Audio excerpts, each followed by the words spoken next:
योग की अवस्था से, धारणाओं की ताकत से, बाबा की मदद लेकर विश्व कल्याण का कार्य आप करते रहे। ऐसे-ऐसे अनुभव जो हम सेंटर में रहने के लिए या गृहस्थ जीवन में रहकर जो समर्पित बुद्धि बाबा के बच्चे हैं, उनके विशेष पुरुषार्थ की और तीव्रता के लिए आपके मुख कमल से हम आज विशेष-विशेष ऐसी बातें सुनना चाहेंगे और आप जो भी सुनाएँगे, हम ज़रूर उसको अपने जीवन में बहुत ही अच्छे तरीके से अटेंशन से धारण करेंगे। आप सामने देख रहे हैं कालका जी सेंटर से हमारी आदरणीय प्रभा दीदी जी है। दीदी भी 45 वर्षों से लगातार बाबा के यज्ञ में अपनी सेवाएँ दे रहे हैं। प्रभा दीदी पहले चंडीगढ़ में अचल दीदी के संग में रहकर 10-11 वर्ष उन्होंने सेवाएँ दी और अभी दिल्ली में गुलजार दादी के कहने से 30 मेरे ख्याल 30-35 वर्ष से कालका जी सेंटर में 40 दीदी वर्ष में 35 वर्ष। हाँ, नियमित रूप से सेवाएँ दे रहे हैं। तो इस तरीके से लगातार आप बाबा के यज्ञ में 45 वर्षों से समर्पित रूप से सेवाएँ देते हैं। तो आदरणीय प्रभा दीदी जी से निवेदन है कि आप हमारी सुदेश दीदी जी का वेलकम करें। ओम शांति। ओम दीदी, ओम शांति। शांति। ओम शांति प्रभा बहन जी। ओम ओम शांति। शांति। Good morning. Good morning. विश्व कल्याणकारी बाप की, विश्व कल्याणकारी हमारी मीठी मीठी प्यारी प्यारी आदरणीय सुदेश दीदी जी का दिल्ली दरबार राजधानी के अंदर आपका बहुत बहुत स्वागत है, स्वागत है, स्वागत है। एक छोटा सा गीत है नैनो के द्वारा, वाणी के द्वारा लाए संकल्पों के द्वार, आप आए दिल्ली दरबार राजधानी में, तो आपका बहुत बहुत बहुत स्वागत है। तो बाबा की बातें याद आती हैं। बच्चे जितनी सेवा की है बहुत अच्छी की है। कोई सेवा में नवीनता लाओ, कोई विहंग मार्ग की सेवा करो। तो क्वारंटाइन के अंदर हम देख रहे हैं कितनी सुंदर सेवाएं, पहले से भी ज्यादा नवीनता भी है इसके अंदर, विहंग मार्ग की सेवा भी है। और दिल्ली और इंडिया और विदेश एक हो चुका है। एक गीत भी गाते, वन गॉड वन फैमिली। तो हम महसूस करते हैं सारा विश्व एक भारत बन चुका है, जो भारत अब जल्दी ही स्वर्ग बनने वाला है। तो जितनी नई नई परिस्थितियां आती हैं, तो बाबा भी उन सेवाओं को नए नए रूप में लेके आएगा। अब तो बाबा यही कहते हैं, आप एक सुंदर मॉडल बनकर दर्शनीय स्थल के अंदर बाप दादा की मूर्त अपने जीवन से, आदर्श जीवन से शो करनी है। तो बाबा से इतनी पालना ले रहे हैं, बड़ों से इतनी पालना ले रहे हैं। अब हमें रिटर्न में एक अच्छा आदर्श मॉडल बनकर हमें विश्व के आगे नाम वाला करना है, बाबा को प्रत्यक्ष करना है। अब यही भी हमारे की सेवा बाबा की प्रतिष्ठा कराएगी। हम और ज्यादा ना बोल के हम अपनी वाणी को विराम दे के आपका फिर से बहुत खुशी हो रही है आपको देख के। कभी सोचा भी नहीं था कि ऐसे हमें क्लास मिलेगा। चलो वेलकम है आपका। तो आप हमें अच्छी अच्छी सुंदर शिक्षाएं देकर हमें और जीवन को अपनी आत्मा उन्नति के लिए हमें और एक मौका मिला है। अच्छा जी, बहुत बहुत धन्यवाद आपका। आप हमें बहुत सुंदर शिक्षाओं से पालना करेंगे। जो आपने पालना ली है वो पालना हम सभी को भी देंगे। थैंक्स आपका बहुत बहुत। ओम शांति। ओम शांति। प्यारे बाप दादा, हम बच्चों को आए हैं संगम युग पर मुक्ति, जीवन मुक्ति की सौगात देने। सभी आत्माओं को अभी यही चाहिए। मनुष्य आत्माएं अभी तो भय के बंधन में बंधी हुई, और भय के कारण हर प्रकार का बंधन है। या रोग के निमित्त चाहे भय का बंधन है, इसको कहेंगे तन का बंधन। साथ साथ भय है तो मन का बंधन। फिर परिस्थिति ने धन का बंधन डाल दिया।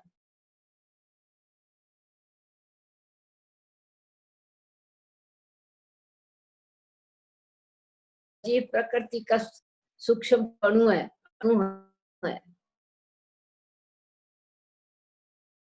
बाबा मुक्त करने आए हैं तन के रोग से, मन की अशांति से, धन की विपत्ति से, और संबंध में भी वैसे मनुष्य आत्माएं न स्नेह दे सकती हैं, न सम्मान दे सकती हैं, न यूनिटी रख सकती है।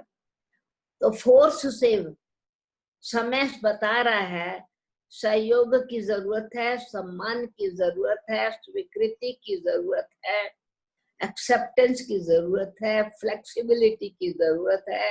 ये परिस्थिति ने आत्मा को जबरदस्ती सिखाना शुरू किया है, और भगवान तो हम बच्चों को बहुत प्रेम से सिखा रहे हैं। जब प्रेम से कोई नहीं मानता है तो प्रकृति जो है अथवा सिचुएशन जो है वो फिर भगवान का साथी बन के आती है। हम तो भगवान के साथी बन गए, साथी बन के स्नेह से, ताकि हमारा परिवर्तन होवे तो विश्व का परिवर्तन होवे। ये प्यार से परिवर्तन। और कुछ आत्माएं अभी तो ऐसे ही कहेंगे प्रकृति की मार से परिवर्तन, या फिर अंत में होगा विश्व संहार से परिवर्तन। तो प्यार से परिवर्तन श्रृंगार वाला परिवर्तन होता है। प्यार का परिवर्तन वरदान वाला होता है। प्यार का परिवर्तन एक तरफ बलिदान है, दूसरे तरफ वरदान है। दे तथा दे के संबंध से न्यारा होना ये वरदान भी है। क्यों कि हम आत्माएं नष्ट मोह स्मृति लब्धा बन करके परमात्मा की सर्व शक्तियों से संपन्न बन जावे। इसीलिए मुरली जो है भगवान की, वो हम बच्चों को बार बार ध्यान दिला रही है, ड्रामा कितना कल्याणकारी है, समय कितना बलवान है, और हम बच्चों को अभी परमात्म प्रीत कितनी पक्की करनी है। और मम्मा ने बताया कर्म कितने श्रेष्ठ होने चाहिए जो हम आत्माएं सुख की दुनिया का अनुभव अभी कर सके। तो ये बाबा की मुरलियां अथवा मम्मा की मुरली हमारे लिए एक दर्पण भी है। दर्पण क्या करता है? दर्पण बोलता नहीं है, दर्पण अपनी कमी भी दिखा देता है और श्रृंगार करने की प्रेरणा भी दे देता है। इसीलिए बाबा की मुरली हम आत्माएं यदि अपने जीवन को समर्पण करके सुनती हैं तो हमारी कमियों को भी खत्म करता है और हमारा श्रृंगार भी कर देता है। कमी कमजोरियों का संहार फिर स्वतः ही हो जाता है। तो आज भी बाबा ध्यान खिंचवा रहे हैं कैसे सावधान होकर के, एक्टिव बन करके, अवेकन स्थिति से बाबा के मधुर महावाक्य सुने। ऑफ कोर्स जैसे आपने कहा कि बीच बीच में जो अनुभव सुनाते रहे, तो मुरली सुनने से पहले ही जो मुरली सुनते सुनते भगवान के महावाक्यों में सार के साथ साथ गुह्यता क्या है, संदेश क्या है, शिक्षा क्या है, सावधानी कौन सी है, वो भी साथ साथ मुरली में। तो इसलिए मुरली और क्लास कंबाइंड हो जाएगा ना, जैसे आपने कहा मुरली में ही क्लास हो जाएगा। और क्लास में ही हम बच्चों को जो बाबा को आज हमारे लिए सौगात देनी है वो हम सब के लिए होमवर्क हो जाएगा। सारे दिन का फिर मंथन चिंतन अथवा सौगात साथ में रहेगी। ओम शांति। तो सुनते हैं बाबा के 27 तारीख के महावाक्य। मुरली का सार हेडलाइन महावाक्य है, मीठे बच्चे, मीठे बच्चे, अब तुम नए संबंध में जा रहे हो, बंधन मुक्त हो रहे हो, नए संबंध में जा रहे हो। इसीलिए यहाँ के कर्म बंधनी संबंधों को भूल कर्मातीत बनने का पुरुषार्थ करो। प्रश्न है, बाप किन बच्चों की वाह वाह करते हैं और सबसे अधिक प्यार किनों को देते हैं?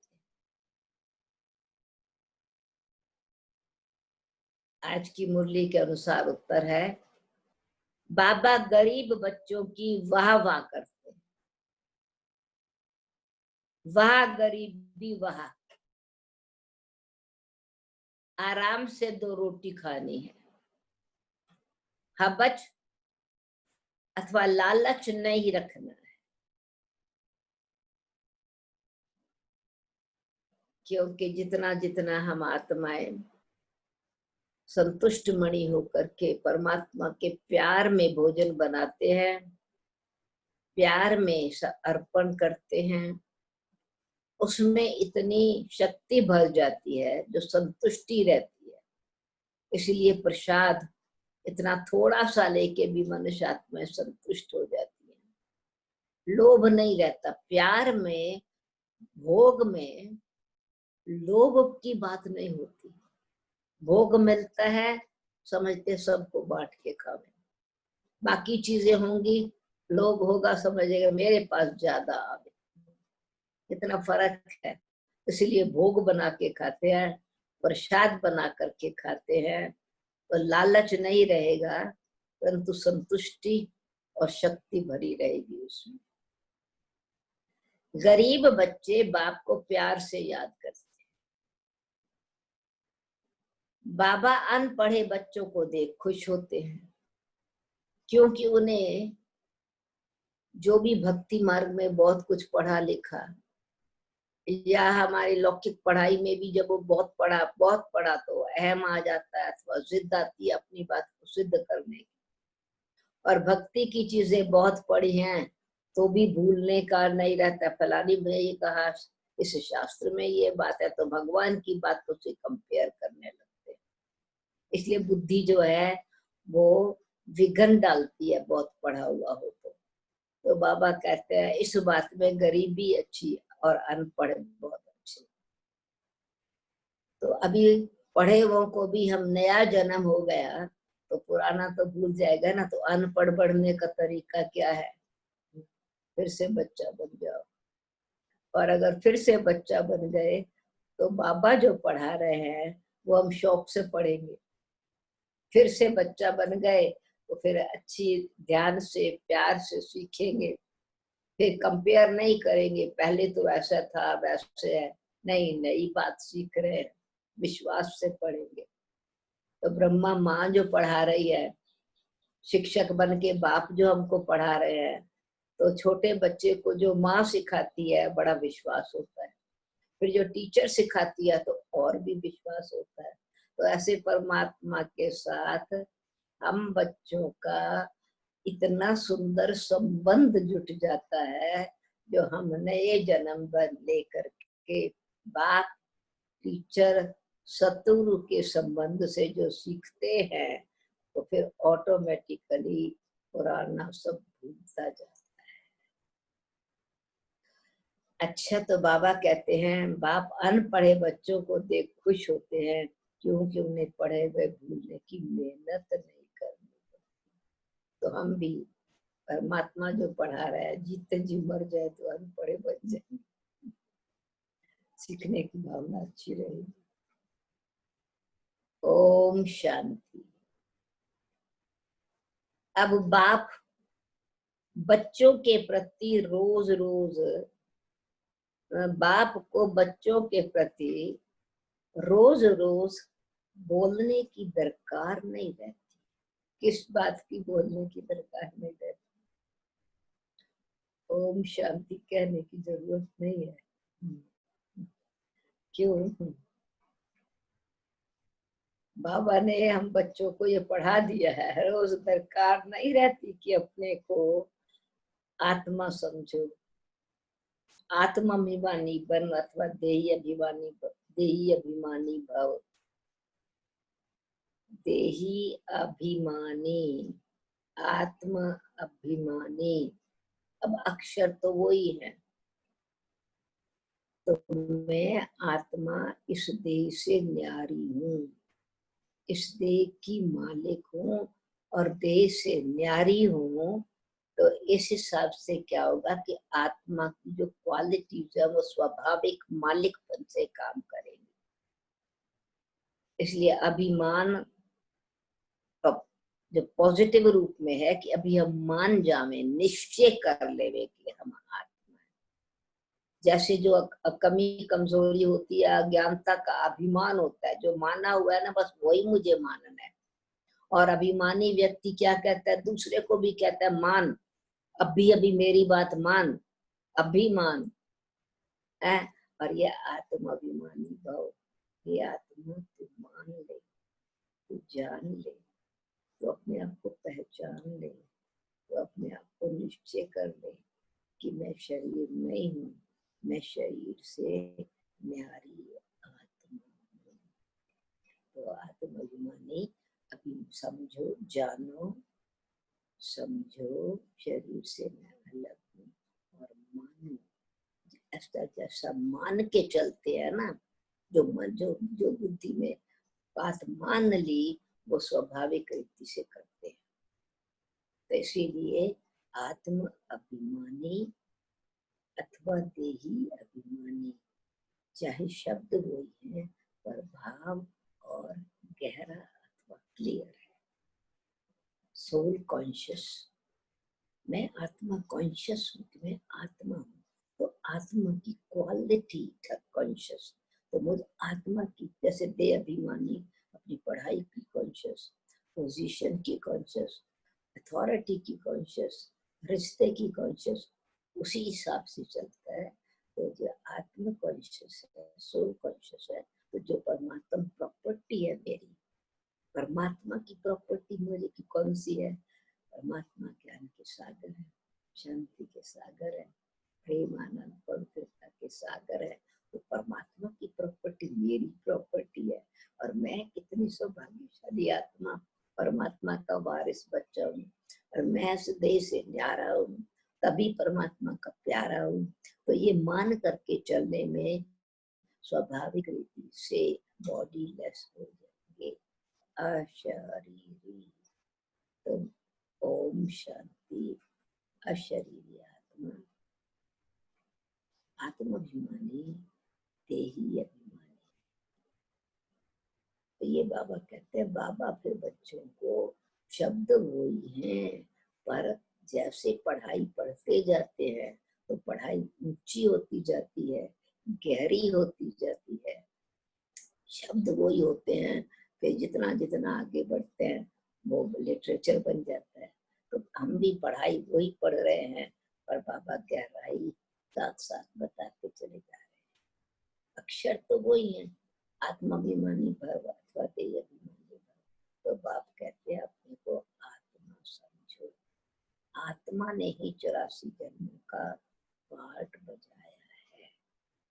एक शरीर छोड़ दूसरा पार्ट लिया है, फिर शरीर खलास हो जाता है। आत्मा तो अविनाशी है। तुम बच्चों को ये ज्ञान अभी मिलता है, ये 84 जन्मों की कहानी का ज्ञान अभी मिलता है, और कोई को इन बातों का पता नहीं है। अब बाप कहते हैं कोशिश करो जितना हो सके बाप को याद करो। धंधे धोरी में लग जाने से तो इतनी याद ठहरती नहीं।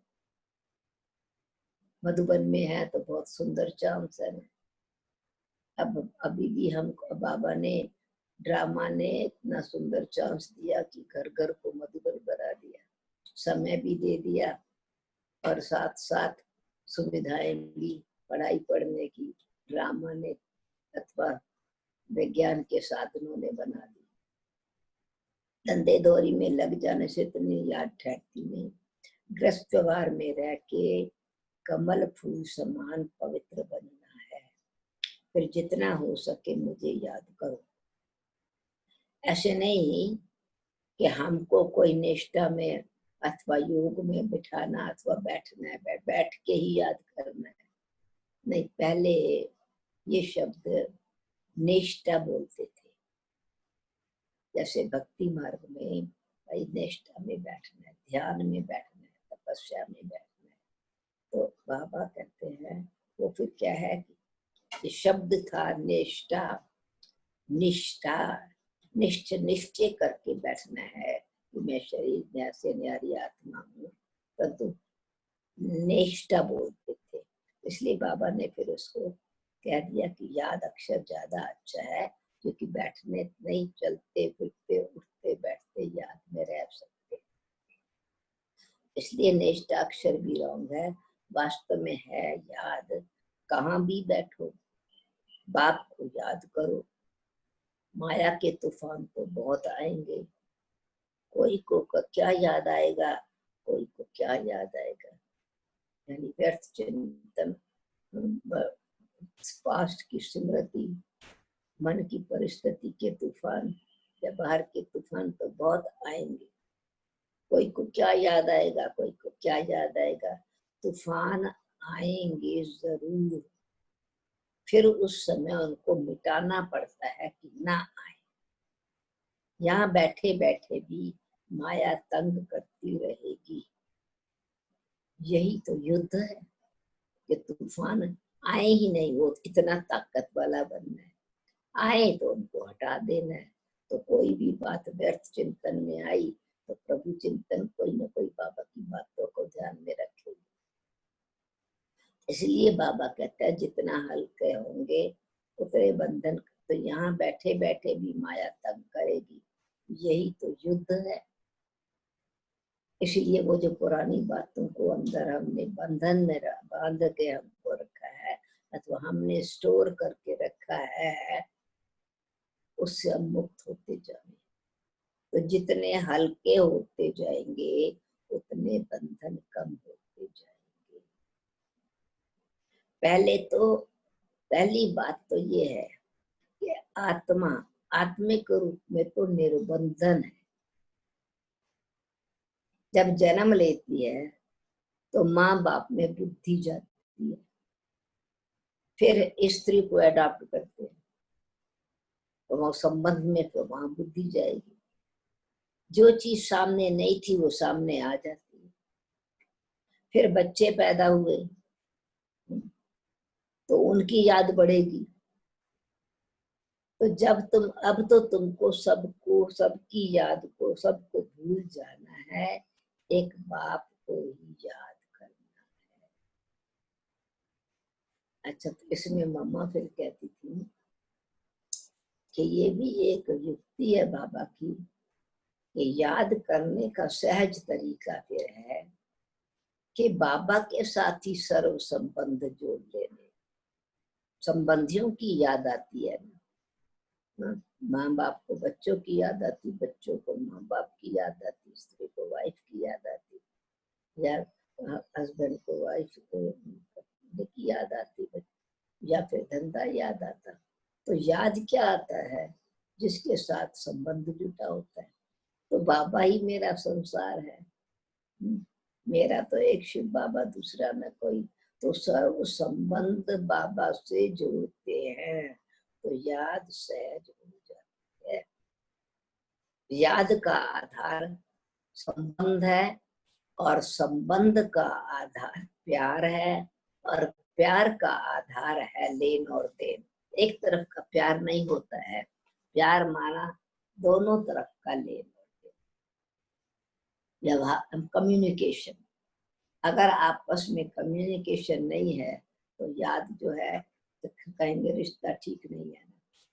कहते हैं अरे तुम तो कभी याद भी नहीं करते हो, तो बैठ के याद तो नहीं करते ना। कहते हैं अरे फोन भी नहीं किया, कभी कुछ संदेश भी नहीं भेजा, याद ही नहीं करते हो। तो कोई नाम याद करने की बात नहीं, कम्युनिकेशन का नाम याद है।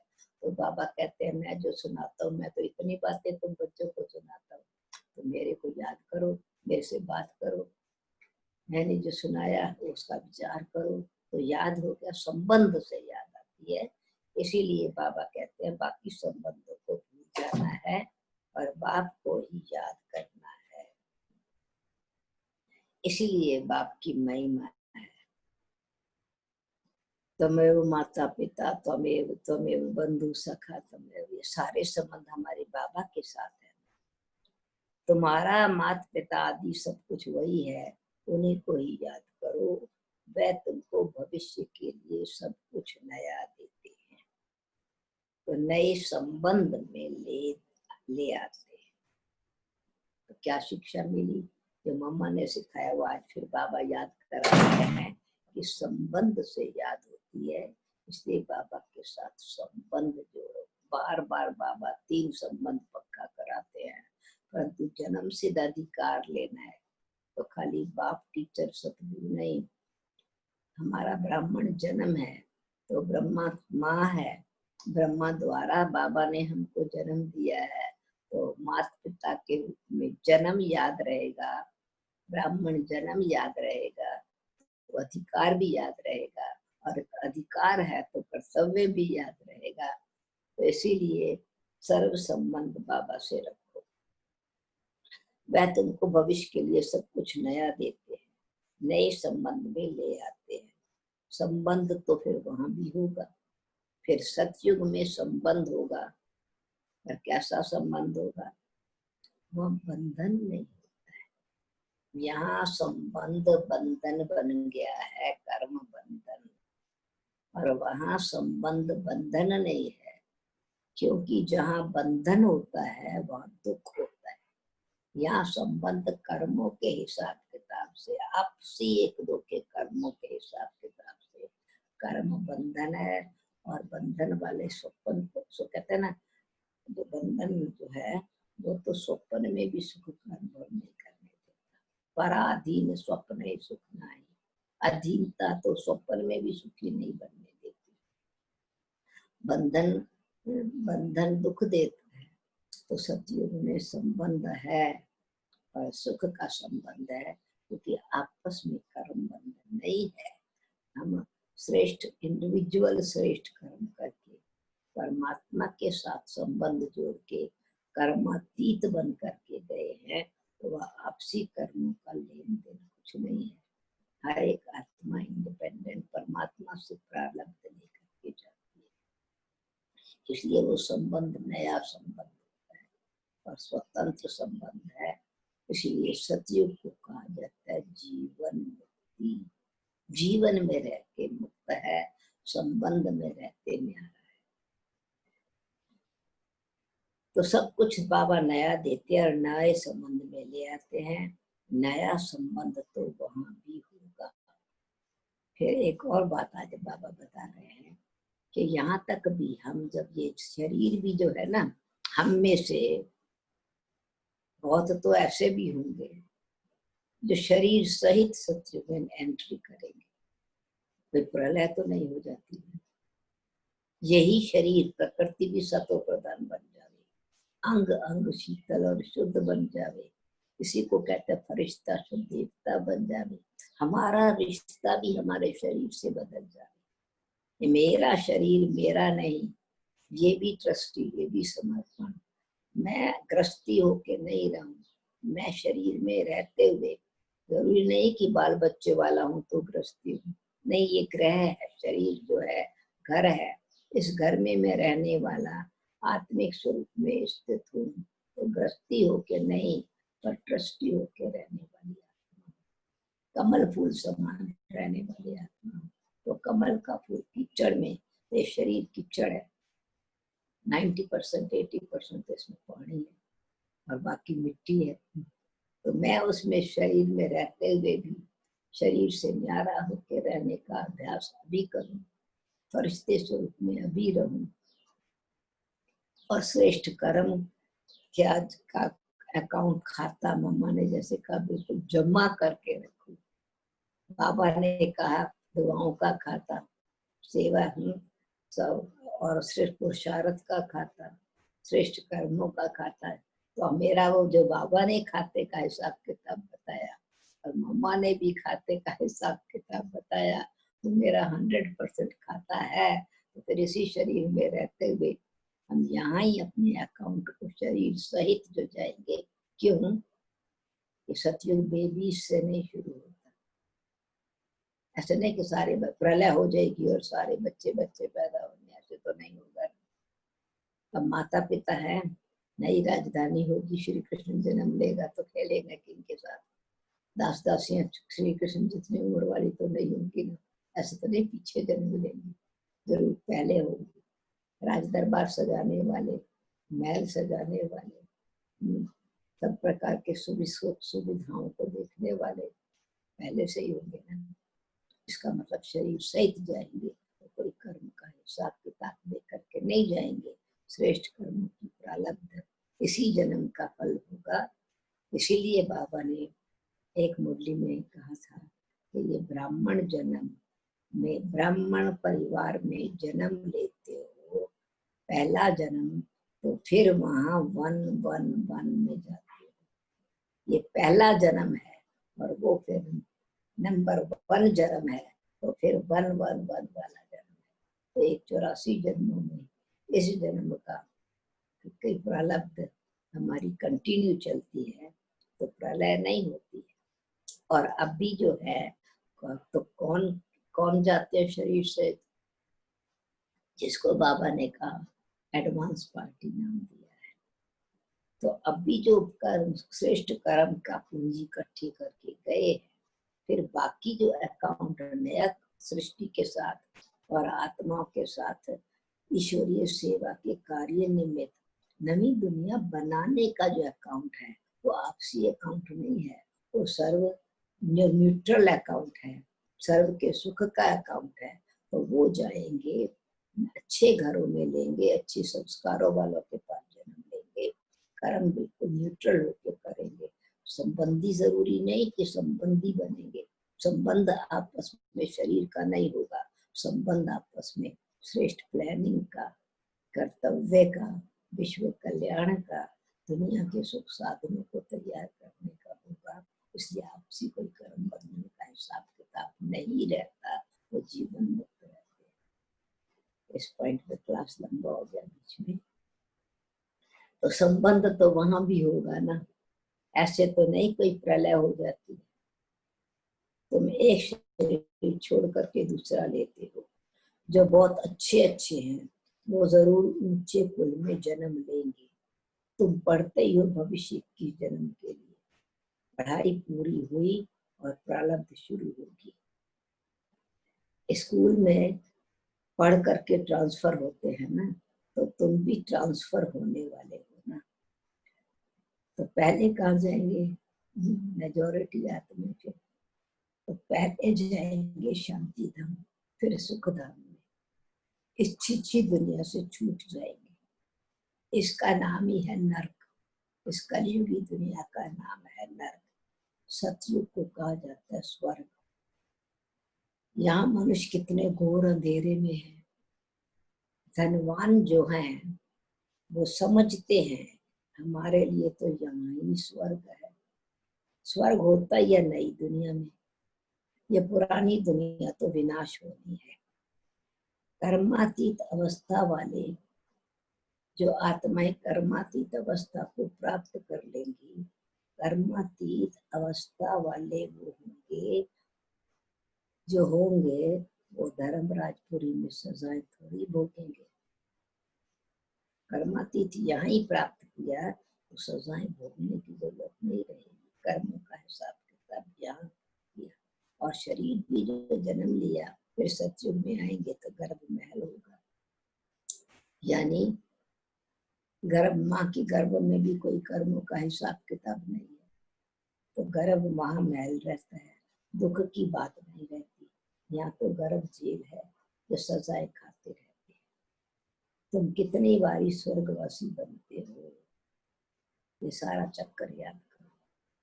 कितने बारी स्वर्गवासी बनते हो, याद करो तो सारा चक्कर याद रहे। एक ही बात, यानी फिर से स्वर्ग की स्थापना हो रही है। अनेक बार हम बने हैं, फिर बनेंगे। सारा खेल ही दो शब्दों का है, हम सो हम। शाम सुंदर, रात से दिन होना है, नरक बदल करके स्वर्ग बनना है। ये बात सारा ध्यान में आ गई तो बाबा ने कहा कि एक बात ही लाखों रुपयों की है। हम फिर से स्वर्ग के देवता बनने वाले, फिर से मनुष्य देवता बनने वाले हैं। कौन बनाने वाला है? बनाने वाला कौन? स्वर्ग बनाने वाला कौन? नई सृष्टि बनाने वाला कौन? ये सारा चक्कर याद रहे। एक ही बात लाखों रुपए की है, ये भूल जाने से, देह अभिमान में आने से माया नुकसान कर। यही मेहनत है, ये याद करना ही मेहनत है। अटेंशन देना, बगैर मेहनत ऊंच पद नहीं पा सकते। कई बच्चे कहते हैं बाबा हम तो अनपढ़ हैं, कुछ नहीं जानते। बाबा तो खुश होते हैं। क्यों? बताया पहले मूली के एसेंस में कि कुछ नहीं पढ़े हैं तो अच्छा है, जो पढ़ा हुआ है वो भूलना है, तो भूलना नहीं पड़ेगा। जानते हो ना, बाकी शरीर निर्वाह आदि के लिए पढ़ना है। जानते हो ना, ये सब खलास होने का, पुराना तो सब भूलना ही है, ये तो सब खलास होने का है। तो जितना हो सके बाप को याद करना है और रोटी टुकड़ खुशी से खाना है। वाह गरीबी वाह इस समय की, आराम से रोटी टुकड़ खाना है, हवस अथवा लालच नहीं रखना है। उस समय तो क्या था, जिस समय की मूली है, अमेरिका से अनाज आता था और रेड गेहूं होता था, राशन से मिलता था, दूध भी राशन से मिलता था। बीच में समय ऐसा, तो बाबा ने कहा इस समय अनाज मिलता कहाँ है। चीनी भी राशन से मिलती थी, सब चीजें राशन से मिलती थी, कार्ड से मिलती थी। तो बाबा कहते हैं अनाज मिलता कहाँ है, चीनी आदि भी धीरे धीरे करके मिलेगी ही नहीं। ऐसे नहीं तुम ईश्वरीय सर्विस करते हो तो तुमको गवर्नमेंट दे देगी।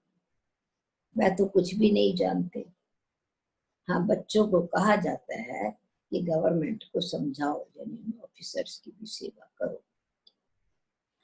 तो कि हम सब मिल करके माँ बाप के पास जाते हैं, उनको बच्चों के लिए टोली भेजनी होती है। यहाँ तो साफ कह देते है ही नहीं, लाचारी थोड़ी दे देते हैं। राशन का कार्ड में से भी बहुत थोड़ा मिलता था। जैसे फकीर लोगों को कोई शाहूकार होगा तो मुट्ठी भर दे देगा, गरीब होगा तो थोड़ा बहुत दे देगा। चीनी आदि आ सकती है, तो बाबा ने कहा तुम्हारे पास सब साधन हो सकते हैं, परंतु बच्चों का योग कम है, अभिमान है, योग कम है, तो इसीलिए फिर हर चीज में मुश्किलात होती है, तो कोई काम हो नहीं सकता। इसीलिए बाबा कहते हैं योग कम होगा तो माया याद को उड़ा देती है, यानी याद खत्म कर देती है, याद में विघ्न डालती है। रुस्तम को तो और ही अच्छी तरह से पकड़ती है। अच्छे फर्स्ट क्लास बच्चों पर भी ग्रहचारी बैठती है। तो ग्रहचारी बैठने का मुख्य कारण है योग की कमी। ग्रहचारी के कारण योग की कमी है और ग्रहचारी के कारण ही नाम रूप में फंस पड़ती है, कोई ना कोई के साथ अटैचमेंट नाम की, और अपने नाम रूप में भी फंस पड़ते हैं। अब मेरा नाम हो गई, मेरा मान हो गई, मेरा नाम क्यों नहीं हुआ, काम तो मैंने किया, नाम किसी और का हुआ। नहीं, अपने नाम रूप से भी परे। अब फोटो आया, मेरा फोटो तो आया ही नहीं, इसमें तो मैंने भी काम किया था, मुझे फोटो से ही निकलने में बुलाया नहीं, फोटो सब अपना नाम रूप। फोटो देखेंगे सबसे पहले नजर जाएगी मैं कहाँ पर हूँ, सबसे न्यारा होना है, ये सूक्ष्म पुरुषार्थ है। और दूसरों के में देह का अट्रैक्शन, विशेषता का प्रभाव, अपनी कोई ना कोई चीज की डिपेंडेंसी, तो ये इसको ये है कारण है नाम रूप का प्यार। तो नाम रूप का प्यार ये ग्रहचारी है, विघन है। ग्रहचारी बैठने का मुख्य कारण योग की कमी है, और ग्रहचारी के कारण ही नाम रूप में फंस मरते हैं। ये बड़ी मंजिल है, अगर सच्ची मंजिल पानी है तो याद में रहना। बाप कहते हैं, फिर दूसरा सब्जेक्ट ध्यान है ना, ट्रांस में जाने के लिए बाबा कहते हैं ध्यान से भी ज्ञान अच्छा है। इसकी भी हमारी बहुत सुंदर कहानी है। ध्यान का वरदान बाबा ने दिया, परंतु वो वरदान इतना सुंदर वरदान जिसमें बाबा हमेशा प्रोटेक्ट रखते हैं, प्रोटेक्शन है बाबा की, कनेक्शन रहे इस ध्यान में, ये ध्यान रहे, कराने वाला कौन। अच्छा, इसकी पहले मैं गुलजार दादी जी आते थे रजौरी गार्डन में भोग लगाने। वो उस समय जो ब्रिजमन भाई जी का घर है वहां पर रहते थे, उसी समय करोल बाग में ही वो रहते थे। सेंटर था, चाची जी चाचा जी वहाँ रहते थे, जो पुराने हैं वो जानते हैं बात को। भोग लगाने आते थे रजौरी गार्डन में, मैं कॉलेज से डायरेक्ट आती थी, भोग लगता था तो ये 3 सॉन्ग बजते थे। पहला बजता था चलो उड़ जा रे पंछी, अब ये देश हुआ बेगाना। तो गीत बजता था तो ऐसे लगता था जैसे कि धीरे धीरे वाइब्रेशंस ऐसे लगते थे कि दीदी दादी इस शरीर से न्यारी होती जाती है। यानी शरीर से न्यारी का मतलब ऐसे वाइब्रेशंस होते थे जैसे कि कुछ चीज ऊपर उठती जा रही है, और मुझे बिल्कुल ऐसे लगता था जैसे कि मैं कोई जैसे गर्म चाय में के बाद हो तो थोड़ा उसमें से धुआं निकलता है, तो मुझे ऐसे लगता था कि मैं धीरे धीरे ऊपर उठती जा रही हूँ, जैसे बादल उठते जा रहे हैं ऊपर। और ऐसे लगता था गुलजार दादी भी ऐसे ही धीरे धीरे ऊपर जा रही है, और उस जैसे बादलों के साथ मैं भी ऊपर जा रही। तीसरा गीत बजता था धरती को आकाश पुकारे, आजा आजा प्रेम द्वारे, आना ही होगा। बहुत सुंदर गीत है, धरती को आकाश पुकारे, आजा आजा प्रेम द्वारे, आना ही होगा। तो वो गीत बजता था तो गुलजार दादी को झटका लगता था। तो वो मुझे, क्योंकि मैं कनेक्टेड थी तो झटका लगता था। मुझे ऐसा लगता था कि मैं ये बादलों से उठती हुई एक धागा है, वो जैसे पतंग को, मैं पतंग हूँ और वो धागा ऊपर से मुझे खींच रहा है, मैं उड़ती जा रही हूँ ऐसे धीरे धीरे धीरे। वो जब गुलजार दादी जी, झटका लगता था गुलजार दादी को तो वो ऊपर चली जाती थी और मैं बॉडी कॉन्शियस नीचे आ जाती। हर बार ऐसा होता था, झटका लगा वो ऊपर गई, मैं नीचे आ गई, कॉन्शियस होता था, बॉडी का वेट महसूस होने लगता था यहीं बैठी। हर बारी मुझे ख्याल होता था कि मैं जाऊं गुलजार दादी के साथ वतन में, जाऊं गुलजार दादी के साथ। वो सूक्ष्म वतन में चली जाऊं। तो क्या था कि फिर मैं मधुबन में गई बाबा के पास। हाँ, मुझे ये तो सब मालूम था वतन में भूख लगने के फायदे क्या होते हैं, पर मेरी इच्छा ये थी कि गुलजार दादी जी ये निराकार वतन में, सूक्ष्म वतन में निराकारी बाबा से कैसे मिलते हैं। निराकार साकार में आते हैं, मुरली चलती है, वो लाइट मैंने देखी थी साकार बाबा के, उससे ही मेरा रूहानी जन्म हुआ था 57 में। तो ये जो सुख था, ये गुलजार दादी अव्यक्त वतन में बाबा से कैसे मिलती है, वो निराकार बाबा से बात, तो ये बात फिर कैसे सुनती है, क्योंकि निराकार वतन में तो आवाज होती नहीं है। तो ये क्वेश्चन मन में थे और अनुभव करने की इच्छा थी। मैं मधुबन में गई। वो कहानी तो लंबी है, मधुबन का सारा विस्तार, परंतु सार में ये है कि मैंने बाबा को कहा, बाबा गुड नाइट करने एक दिन गई, हमेशा ही जाती थी। तो बाबा ने कहा, मैंने कहा बाबा एक कहानी सुनाई गुलजार दादी की, अपनी कहानी सुनाई ध्यान में जाने की। गुलजार दादी तो चली जाती है, मैं झटके में नीचे आ जाती हूँ। तो मुझे बहुत इच्छा है मैं वतन में बाबा से मिलूं, सब में ट्रांस में जाऊं। बाबा ने कहा अच्छा बच्ची कल आ जाना सवेरे।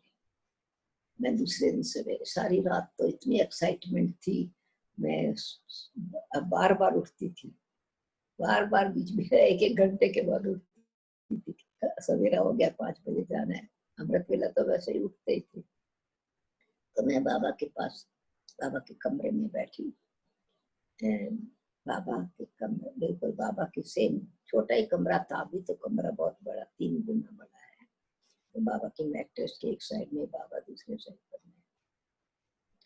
तो बाबा की गद्दी जिसको बोलते थे।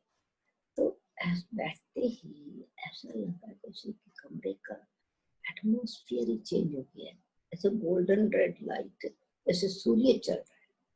सूर्य तो चढ़ नहीं रहा था उस समय, कमरे का रूप ऐसा, और बाबा के मस्तक से जैसे कि वो लाइट ऐसी चमक रही है, परंतु वो राउंड, जैसे कि एक बिंदु नहीं है, जैसे कि एक ओवल शेप।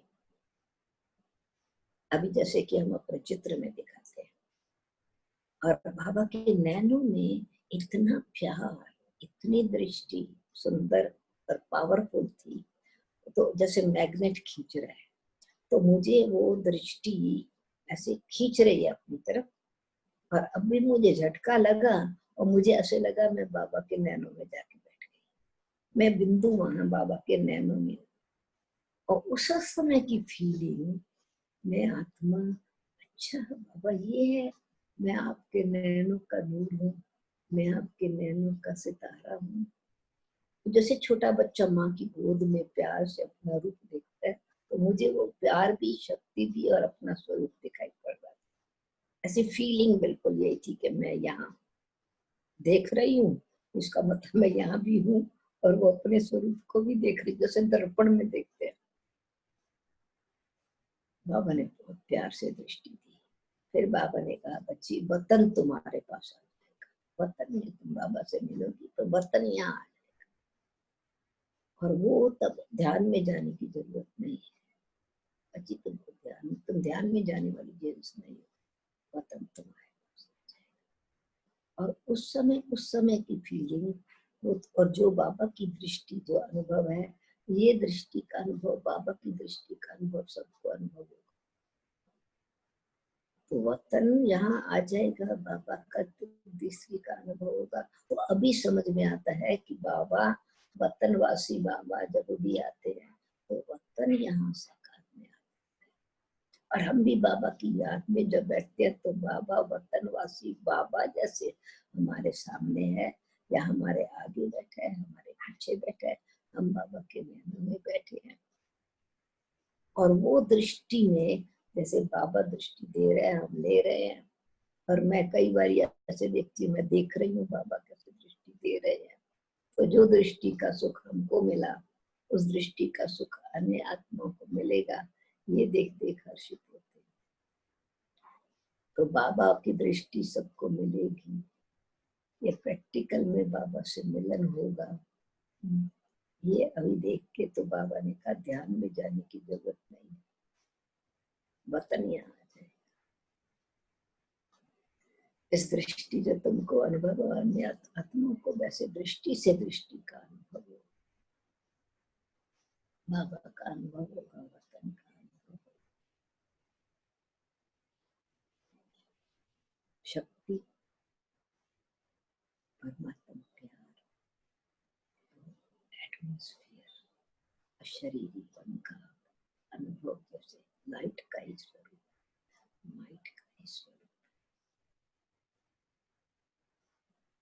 और अभी फिर क्या होता है कि योग में बैठो, एक सीन सामने फास्ट जैसे फिल्म गुजरती है और कुछ न कुछ उसमें ज्ञान की पॉइंट्स अथवा कुछ टचिंग होती है। तो ये था वो ध्यान में जाने का, वापस से मिलने का, अथवा ट्रांस में जाने का, सेमी ट्रांस कहे, वरदान का ट्रांस कहे, दृष्टि दिव्य का वरदान कहे, ये बाबा ने डायरेक्ट हमको अपने कमरे में दिया। अच्छा, बाबा कहते हैं ये बड़ी मंजिल है, अगर सच्ची मंजिल पानी है तो याद में रहना।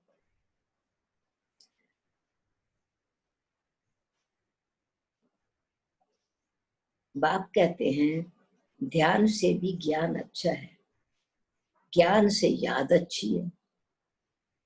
ध्यान से ज्ञान अच्छा है, ज्ञान से याद अच्छी है। ध्यान में जास्ती जाने से माया के भूतों की प्रवेशता हो जाती है। ऐसे बहुत हैं जो फालतू ध्यान में जाते हैं, क्या क्या बोलते हैं, उन पर विश्वास नहीं करना है। मेरे में मम्मा आ गई, मेरे में बाबा आ गया,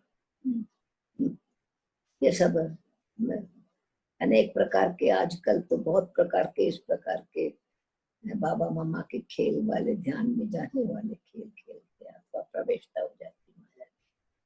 क्या क्या बोलते हैं। ज्ञान तो बाबा की मुरली से मिलता रहता है, खबरदार करते रहते हैं।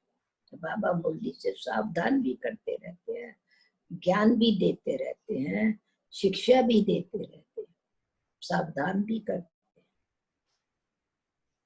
बाप खबरदार करते रहते हैं, ध्यान कोई काम का नहीं है। बहुतों में माया, बहुत माया की प्रवेशता हो जाती है, या फिर अहंकार आ जाता है। मैं तो बड़ा ज्ञानी हूँ, मैं तो बड़ा ध्यानी हूँ, मेरा तो योग है, मैं तो डायरेक्ट भगवान से मिलता हूँ। पर बाबा कहते हैं ज्ञान तो सबको मिलता रहता है ना। ज्ञान शिव बाबा दे रहे हैं, शिव बाबा द्वारा ही ज्ञान बाबा देने वाला, शिव बाबा देने वाला है। मम्मा को भी यहाँ से ही ज्ञान मिलता था ना, उनको भी कहेंगे मन मना भव। तो सबको ध्यान से बाबा जो है शिक्षा देते हैं, वो है मन मना भव की शिक्षा। बाप को याद करते रहो, दैवी गुण धारण करते रहो। अपने को देखना है, हम दैवी गुण धारण करते हैं, यहाँ ही दैवी गुण धारण करने। कोई को भी देखो, अभी फर्स्ट क्लास अवस्था है, खुशी से काम करते हैं। अभी अभी देखो अवस्था कितनी डगमग होती है। तो बाबा ने कहा अभी अभी देखो तो फर्स्ट क्लास अवस्था, माया कैसे प्रभाव डाल देती है। खुशी से खुशी काम करते हैं। घंटे के बाद देखो क्रोध आया, क्रोध का भूत आया, खत्म। वो खुशी, वो वातावरण सब चेंज हो जाता है। फिर स्मृति आती है, अरे ये तो हमने भूल कर दी, फिर सुधर जाते हैं। अगर ये रियलाइजेशन हुआ मैंने भूल की है तो सुधार करेंगे। और ये रियलाइजेशन ही नहीं कि मैंने भूल किया, जिद किया कि नहीं ये तो भूल नहीं, तो भूत तो फिर बैठ जाएगा। तो ऐसे लिए बाबा कहते ऐसे बहुत हैं जो घड़ी घड़ी के घड़ियाल हैं, घट से फट से चेंज होते, रियलाइज नहीं करते, अभी अभी बहुत मीठे, अभी अभी कड़वे, अभी अभी देखो तो ऐसे बहुत मधुरता से व्यवहार करने वाले,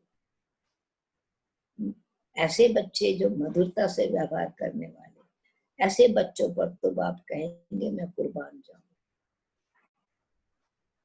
ऐसी स्थिति है। परंतु फिर बाबा कहते हैं माया भी फिर उन पर भी प्रभाव डालते थी, घंटे बाद फिर कोई ना कोई बात में बिगड़ पड़ते। क्रोध आया, सारी की कमाई खत्म हो गई, तो अभी अभी कमाई, अभी अभी घाटा हो जाता। तो सारा मदार याद पर है। ज्ञान तो बड़ा सहज है, छोटा बच्चा भी समझा ले, समझा। तो ज्ञान का अहंकार नहीं आना चाहिए, धारणा पर ध्यान देना है। सारा मदार याद पर भी है, याद और धारणा। तो बाबा ने कहा याद होएगी तब तो धारणा होएगी, योग होएगा, बुद्धि शुद्ध बनेगी, फिर उसमें धारणा होगी, फिर धारणा से सेवा होगी। ये बाबा ने हम बच्चों को बार बार ध्यान खिंचवाया था, मम्मा ने भी इस बात पर ध्यान खिंचवाया। तो बाबा कहते हैं ज्ञान तो बड़ा सहज है, छोटा बच्चा भी समझा ले, परंतु मैं जो हूँ, जैसा हूँ, यथार्थ रीति से जाने, अपने को आत्मा समझे। इस रीति छोटे बच्चे थोड़ी याद कर सके, जो हूँ जैसा हूँ, और आत्मिक स्थिति में रहे। मनुष्यों को मरने समय कहा जाता है भगवान को याद करो, परंतु याद नहीं, उस समय उनको याद आवे, याद कर नहीं सकेंगे। क्यों? कि यथार्थ बाप को जानते ही नहीं है। कोई भी वापस फिर जा नहीं सकते, ना भी कर्म विनाश होते हैं। इसलिए परंपरा से ऋषि मुनि कहते आए, रचता रचना को हम नहीं जानते, नेति नेति। वो भी तो सतोगुणी थे, तो उन्होंने कहा हम नहीं जानते, नेति नेति। और आजकल तो तमोगुणी बन गए, तमोगुणी बुद्धि फिर कैसे जान सकते हैं। बाप कहते हैं ये लक्ष्मी नारायण भी सृष्टि के आदि मध्य का ज्ञानवान नहीं लेके जाते, साथ आत्मा का ज्ञान ले जाते हैं, आत्मिक स्मृति रहती है। तो जब वहां श्री लक्ष्मी नारायण भी नहीं जानते, राजा रानी भी नहीं जानते, तो फिर प्रजा कैसे जानेगी? बाद में कोई को कैसे पता रहेगा सृष्टि के आदि मध्य का ज्ञान? कोई भी नहीं जानते। अभी सिर्फ तुम बच्चे जानते हो, और तुम्हारे में भी बहुत थोड़े हैं जो इस बातों को जानते हैं। कहते हैं बाबा हम घड़ी घड़ी भूल जाते हैं। बाप कहते हैं कहाँ भी जाओ सिर्फ बाप को याद करो, बड़ी भारी कमाई है, तुम 21 जन्मों के लिए निरोगी बनते। तो ऐसे बाप को अंतर्मुखी हो याद करना चाहिए, परंतु माया बुला करके तूफान में ले जाती है।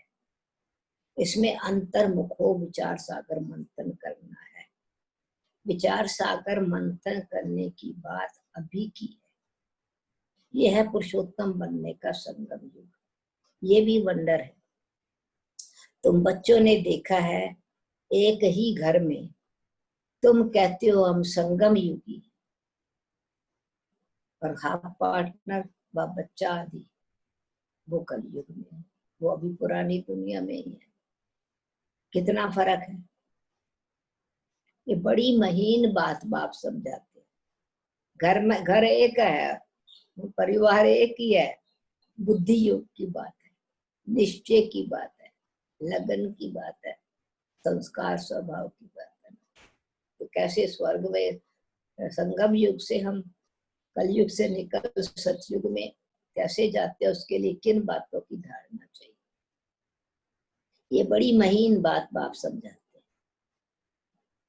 घर में रहते हुए भी बुद्धि में है कि हम फूल बनने के लिए पुरुषार्थ कर रहे हैं, हम देवता बनने के लिए पुरुषार्थ कर रहे हैं। ये अनुभव की बात है, प्रैक्टिकल में मेहनत करनी है, याद की ही मेहनत है। एक ही घर में एक हंस यानी गुणग्राही, ऑनेस्ट एफर्ट मेकर, और दूसरा बगुला, अब गुण चुगने वाला, एक गुणग्राही। फिर कोई बड़े फर्स्ट क्लास होते, बाबा कहते संस्कारों में भी और कभी विकार का ख्याल भी नहीं आएगा, प्रवृत्ति में रहते, साथ में रहते, पवित्र रहते हैं, हिम्मत दिखाते हैं, तो उन्हें कितना ऊंच पद मिलेगा। ऐसे भी बच्चे हैं ना, कोई तो विकार के लिए कितना मारते झगड़ते रहते हैं, झगड़ा करते हैं।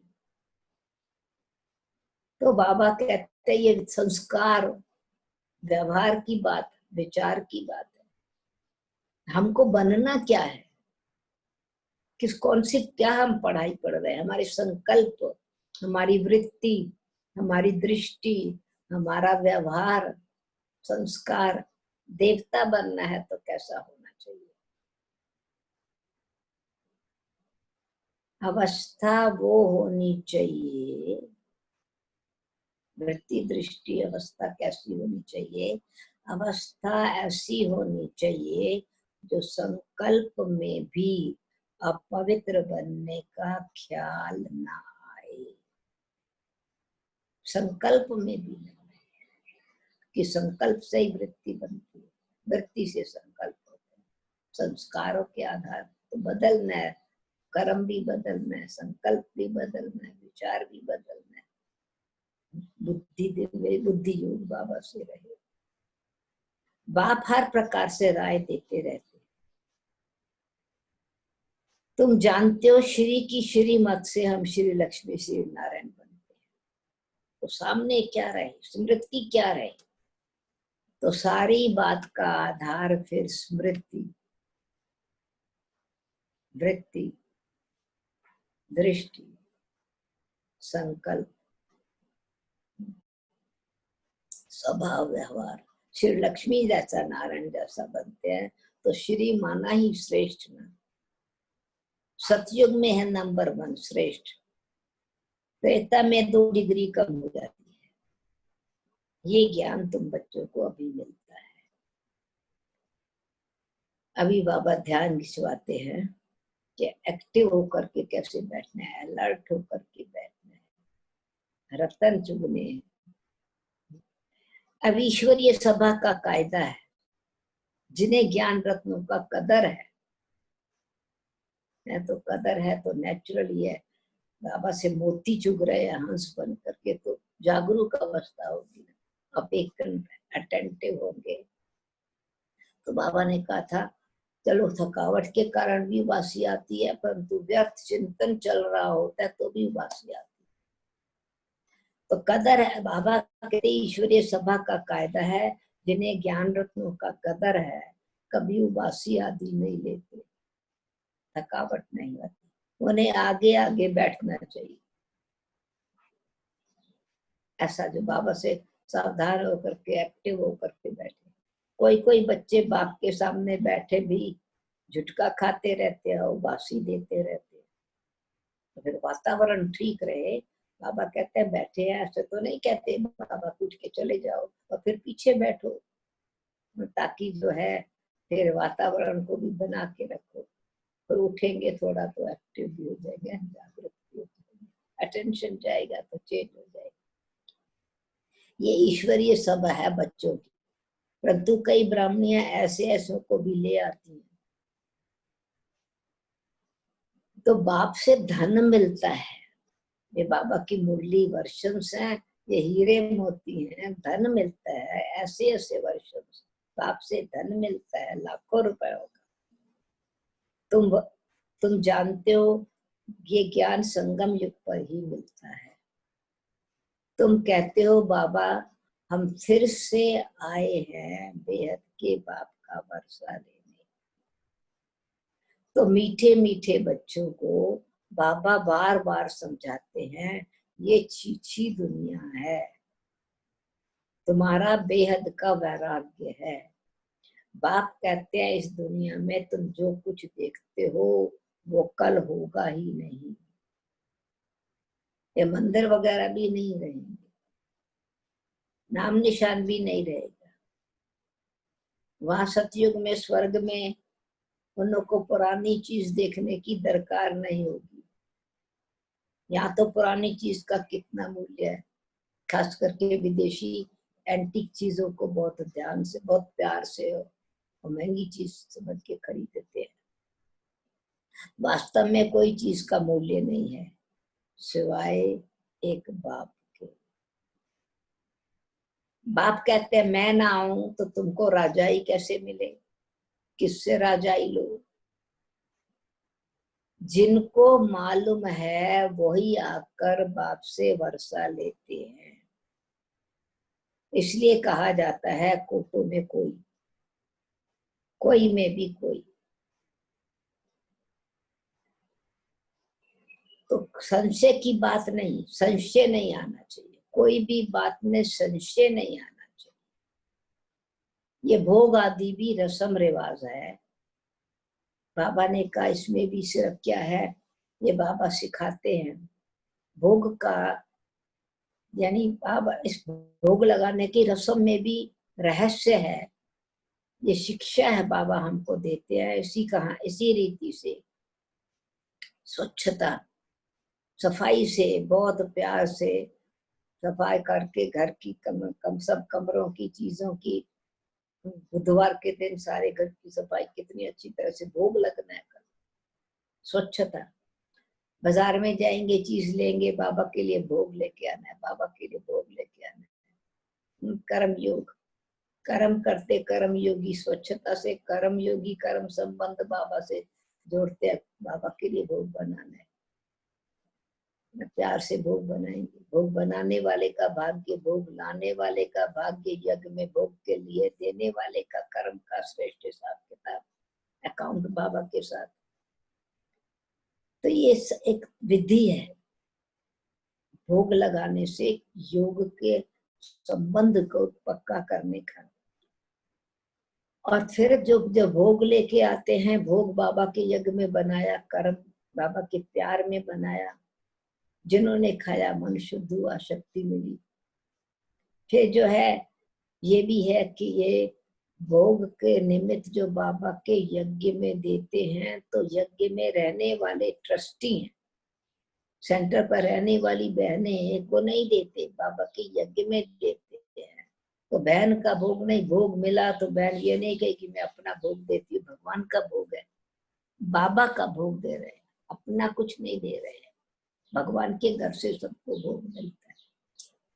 यूज भी करेंगे तो बड़ा संभाल के उसको वैल्यू समझ करके यूज करना है, ट्रस्टी समझ करके।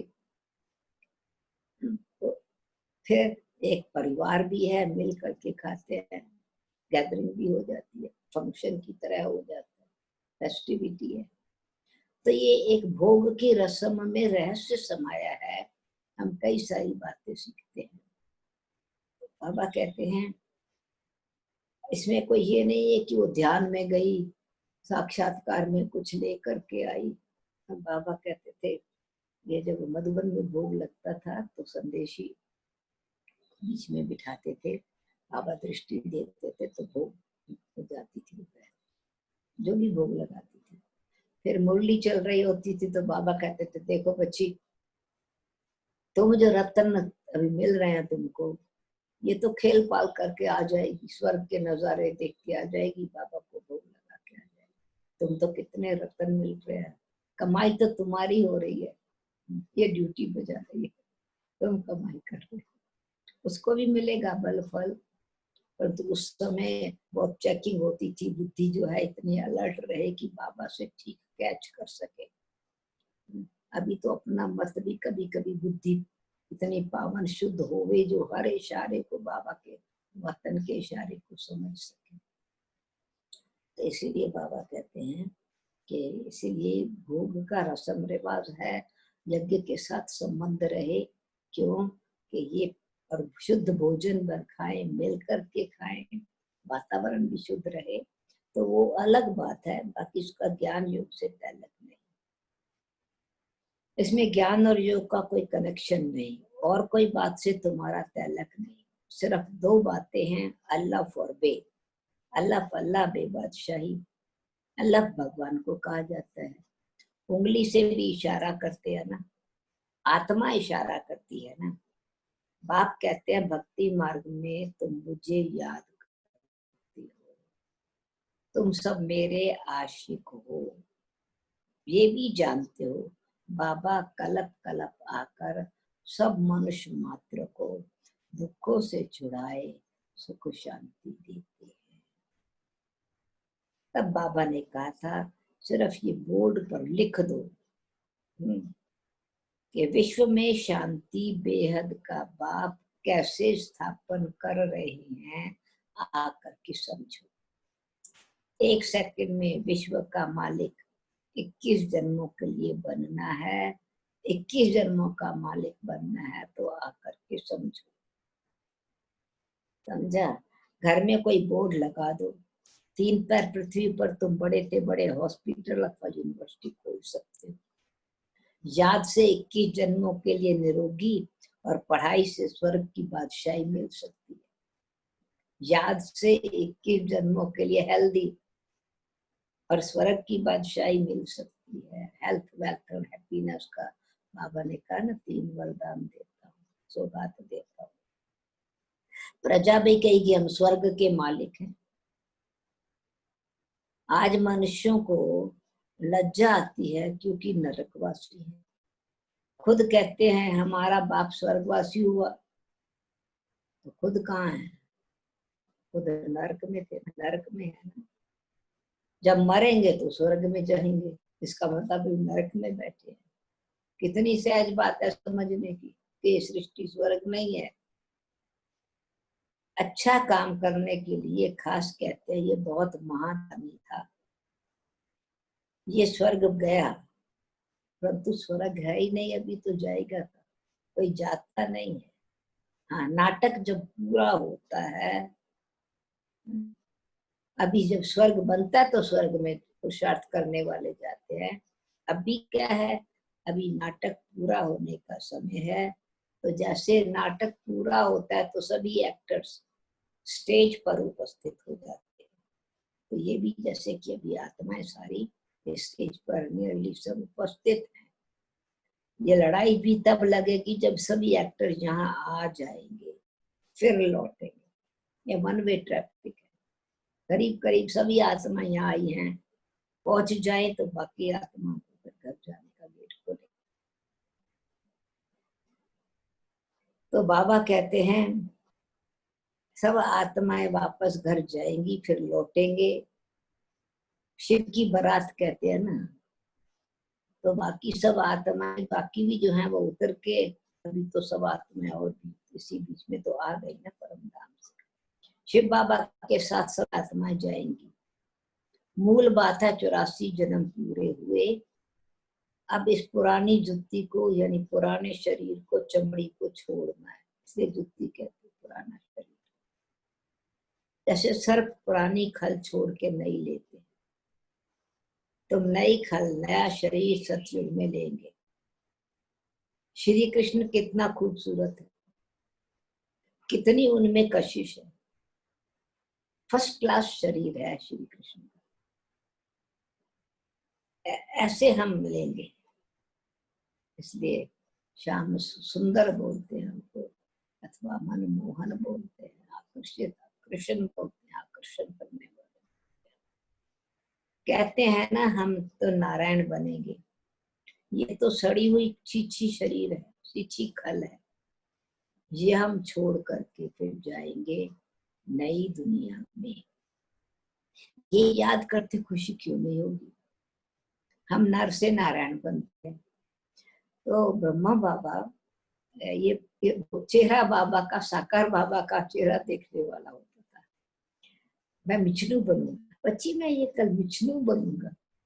क्या बाबा का मतलब था कि वो आप जो मधुबन में हिस्ट्री हॉल में भाइयों की साइड पर जो दरवाजा है, उस गेट के पास एक ट्रांसलाइट का चित्र रखा हुआ, अभी भी रखा हुआ वही वाला चित्र, जिसमें ऊपर त्रिमूर्ति शिव है, फिर शिव लक्ष्मी नारायण का चित्र है, फिर नीचे राधे कृष्ण का चित्र है। तो शिव बाबा रचना और नई दुनिया और श्री कृष्ण। तो बाबा वो जब श्री कृष्ण का चित्र देखते थे तो कहते थे बच्चे मैं विष्णु बनूंगा, ये कल बनूंगा। तो जब श्री कृष्ण का चित्र देखते थे वो तो मैं कल ये बनूंगा। वो ट्रांसलाइट की लाइट थी तो बार बार लाइट से ध्यान जाता था। और वो राइट हैंड साइड पर बाबा के, जहाँ बाबा बैठते थे, वहां त्रिमूर्ति का चित्र, अभी भी वही त्रिमूर्ति का चित्र है। तो स्वर्ग के साइड पर जो है वो श्री कृष्ण लक्ष्मी स्वर्ग का चित्र है। फिर एक चित्र बन करके आया था जिसमें श्री कृष्ण जो है वो नरक को लात मार रहा है और स्वर्ग हाथ में रखा है। तो बच्चे ये नई दुनिया में स्वर्ग का गोला हाथ लेकर के स्वर्ग हाथ में होगा, नरक को लात मार रहा है। तो बाबा को वो चित्रों को देख के चरित्र कैसा हो, पुरुषार्थ किस प्रकार का हो, नशा कैसा रहना चाहिए, वो बाबा याद कर। तो खुशी क्यों नहीं होगी कि हम ऐसा बनते हैं, नर से नारायण बनते हैं। इस सत्यनारायण की कथा को अच्छी रीति समझो। सत्यनारायण की कथा को बाबा 84 जन्मों की कहानी, नर से नारायण बनने की कहानी, गीता ज्ञान दाता कैसे हमको राजाओं का राजा बनाते हैं, सतयुग का मालिक बनाते हैं। तो बाबा ने कहा इस सत्यनारायण की कहानी को अच्छी रीति समझो और श्रेष्ठ कर्म करो। जो कहते हो वो करके दिखाओ। कहनी करनी एक चाहिए। धंधा भी भल करो। बाप कहते हाथों से काम करो, दिल बाप की याद में रहे। हाथों से काम करो, दिल बाप की याद में रहे। जितनी जितनी धारणा करेंगे उतने तुम्हारे पास नॉलेज की वैल्यू होती जाएगी। नॉलेज की धारणा से तुम कितना धनवान बनते हो। यह है रूहानी नॉलेज। रूहों का बाप सिखाते हैं रूहों को, ये रूहानी नॉलेज है। तुम आत्मा हो, आत्मा ही शरीर से बोलती है, आत्मा ही ज्ञान देती है, आत्मा ही धारण करती है। तो आदि में जो पाठ था वही अंत में भी वही शब्द है। बच्चे बाबा को बार बार कहना नहीं पड़ता, कहना नहीं है। आत्मा समझो, आत्मा समझो, आत्माभिमानी भव, अशरीरी भव, ओम शांति, ओम शांति कहने की जरूरत नहीं। फिर से बाबा याद दिलाते। अच्छा, आत्मा सुनती है, आत्मा ज्ञान लेती है, आत्मा धारण करती है। तो सारा दिन जो बाबा ने सुनाया वही सोचना है, वही बोलना है, वही करना है। अच्छा, मीठे मीठे सिक्की लदे बच्चों प्रति माता पिता बाप दादा का याद, प्यार और गुड मॉर्निंग। रूहानी बाप की रूहानी बच्चों को नमस्ते। हम रूहानी बच्चों की रूहानी बाप दादा को याद, प्यार, गुड मॉर्निंग और नमस्ते। धारणा के लिए मुख्य सार। इस पुरानी दुनिया की चीजों को देखते हुए भी नहीं देखना है। इस पुरानी दुनिया की चीजों को देखते हुए भी नहीं देखना है। नर से नारायण बनने के लिए कहनी और करनी एक समान बनानी है। सेकंड पॉइंट है अविनाशी ज्ञान रत्नों का कदर रखना है। अविनाशी ज्ञान रत्नों का कदर रखना है। ये बहुत बड़ी कमाई है।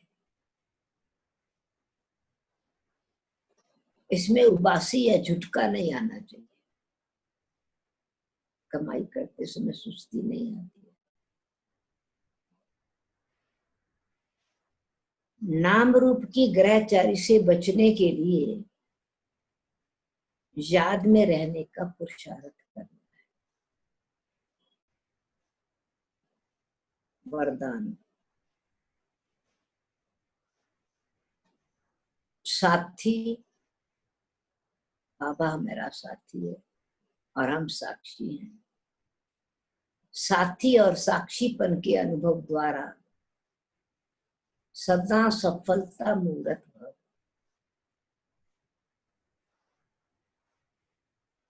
जो बच्चे बाप के साथ रहते हैं वो स्वतः साक्षी बन जाते हैं। क्यों? कि बाप स्वयं साक्षी होकर के पाठ बजाते हैं, तो उनके साथ रहने वाले भी साक्षी होकर पाठ बजाएंगे। और जिनका साथी भगवान है, स्वयं सर्वशक्तिमान है, जिनका साथी है भगवान, उनको क्या रोकेगा आंधी और तूफान। एक गीत भी है, जिनका साथी स्वयं सर्वशक्तिमान बाप है वो सफलता मूर्त भी स्वतः ही बन जाती है। भक्ति मार्ग में तो पुकारते हैं कि थोड़े समय का साथ का अनुभव करा दो, हे प्रभु सिर्फ झलक दिखा दो। लेकिन आप बच्चे सर्व संबंधों के साथी हो गए। मुरली में बाबा ने कहा संबंधों से याद स्वाभाविक रहती है, तो सर्व संबंधों के साथी हो गए तो खुशी और नशे में रहो कि पाना था सो पा लिया और कुछ बाकी रहा ही नहीं। पाना था सो पा लिया। स्लोगन है व्यर्थ संकल्पों की निशानी। कैसे समझे? सारा दिन में व्यर्थ संकल्प प्रभाव डाल रहे हैं। व्यर्थ संकल्प की निशानी है मन उदास और खुशी गायब। मन उदास और खुशी गायब हुई, इसका मतलब है कहाँ व्यर्थ संकल्पों से बुद्धि अटक गई है। तो फौरन श्रेष्ठ संकल्प करे और खुशी रहे। पाना तो सो पा लिया, साथी मेरा कौन। खुशी खुशी की बातें याद करेंगे तो उदासी खत्म हो जाएगी, माया दासी चली जाएगी।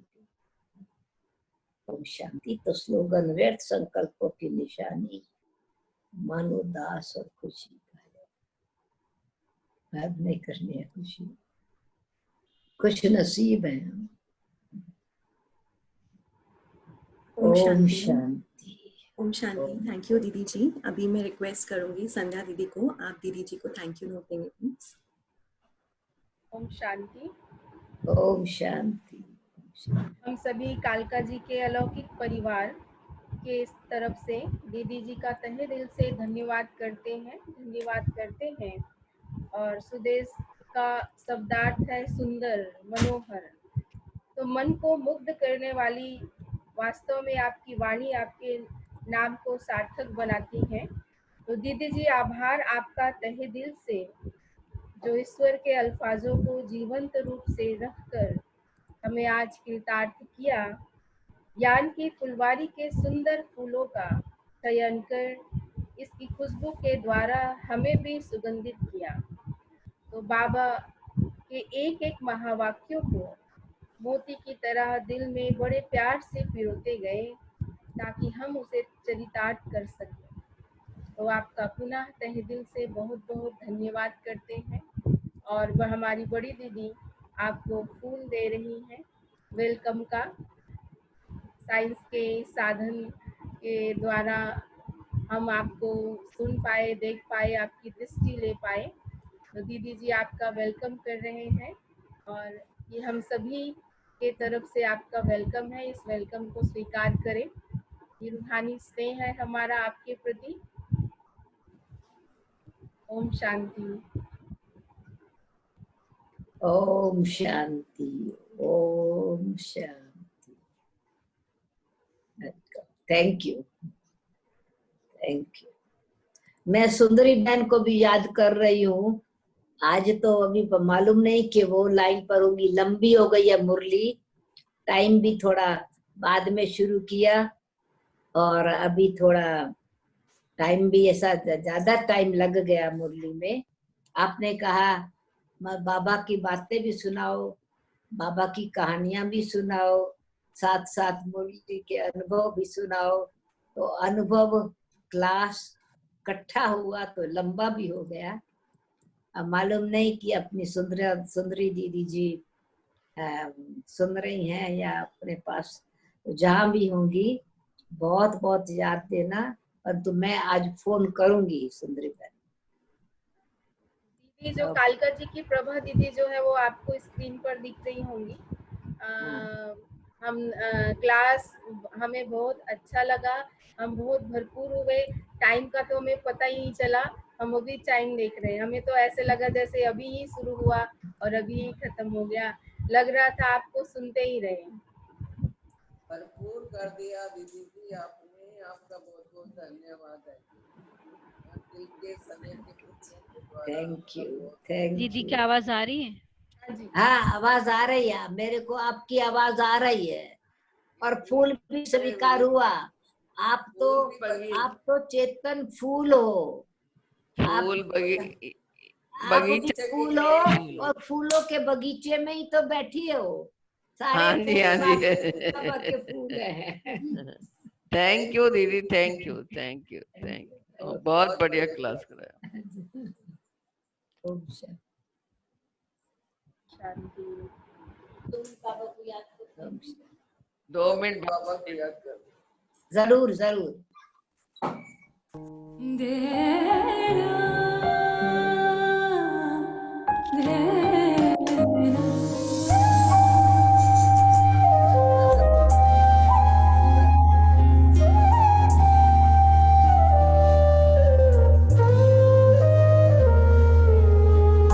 जीवन है अनमोल सखी रे, इसको वृथा मत खोना।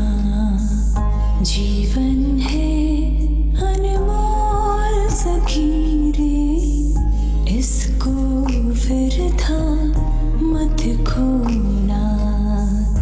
कौड़ी बदले नहीं लुटाना, बेशकीमती ये सोना। जीवन है अनमोल सखी रे, इसको वृथा मत खोना।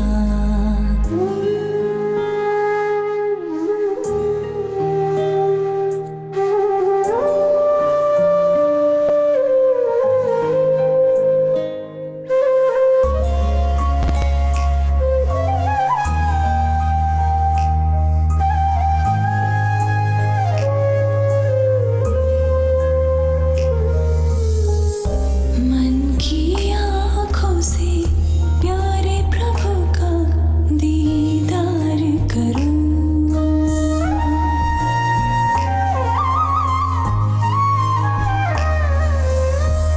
मन की आँखों से प्यारे प्रभु का दीदार करूं। पल भर का है ये अंधेरा, सुबह का इंतजार करो। कोई रोक नहीं सकता, सूर्योदय तो है होना। जीवन है अनमोल सखी रे, इस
खुशियाँ बांटो, खुश रहो तुम, जीवन का है क्या रोना, जीवन है अनमोल सखी रे, इसको वृथा मत खोना।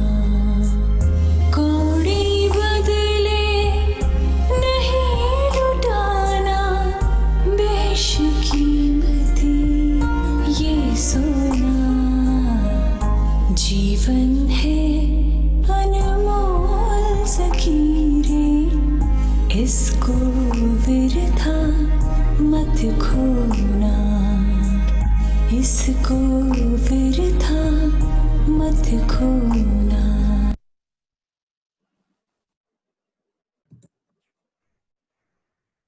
Om Shanti.